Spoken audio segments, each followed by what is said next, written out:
అధిక బరువు అనేక సమస్యలకు కారణం. సాహితీ యోగా ఆన్లైన్ క్లాసులో జాయిన్ అవ్వండి.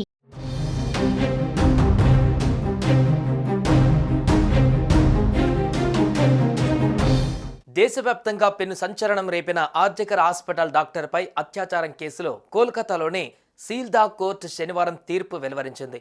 ప్రధాన నిందితుడు సంజయ్ రాయ్ను దోషిగా తేల్చింది. అతడికి జనవరి 20న శిక్ష ఖరారు చేయనుంది. నీకు శిక్ష తప్పదు, బాధితురాలిని నీవు చంపిన తీరుకు యావజ్జీవ కారాగార శిక్ష లేక మరణ శిక్ష విధించవచ్చు. సోమవారం శిక్ష ఖరారు చేస్తామంటూ న్యాయమూర్తి కొంత భావోద్వేగానికి గురయ్యారు.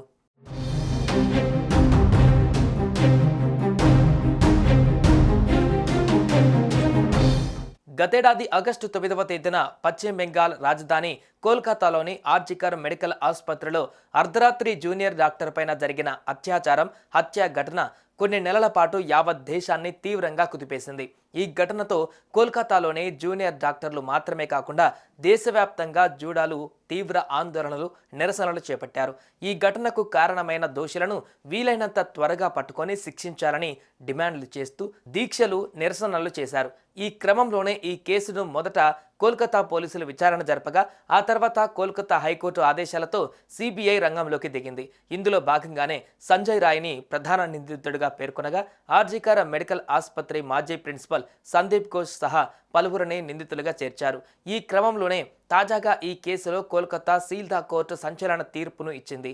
ఈ కేసులో ప్రధాన నిందితుడిగా ఉన్న సంజయ్ రాయ్ని దోషిగా తేల్చింది. ఈ నేపథ్యంలోనే అతడికి సోమవారం రోజున శిక్షను ఖరారు చేయనున్నట్లుగా తెలిపింది.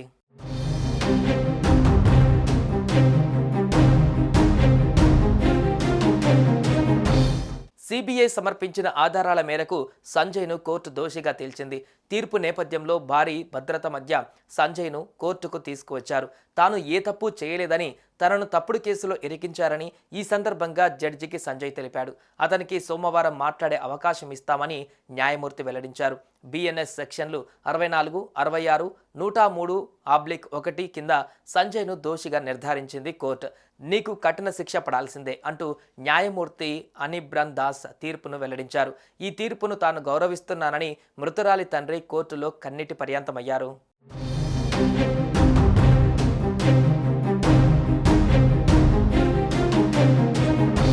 గత ఏడాది ఆగస్టు 9వ తేదీ రాత్రి ఆర్జికర్ ఆసుపత్రి సెమినార్ రూమ్లో ఒంటరిగా నిద్రిస్తున్న జూనియర్ వైద్యురాలిపై జరిగిన అత్యాచార ఘటన తీవ్ర నిరసనలకు దారితీసింది.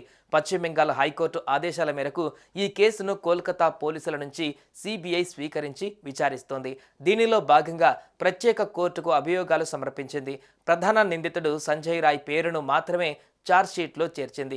సామూహిక అత్యాచారం విషయాన్ని అభియోగ పత్రంలో ప్రస్తావించలేదు. ఆసుపత్రి ఆవరణలోని సీసీటీవీలో నమోదైన దృశ్యాల ఆధారంగా సంజయ్ను ఆగస్టు 10న కోల్కతా పోలీసులు అరెస్టు చేసిన సంగతి తెలిసిందే.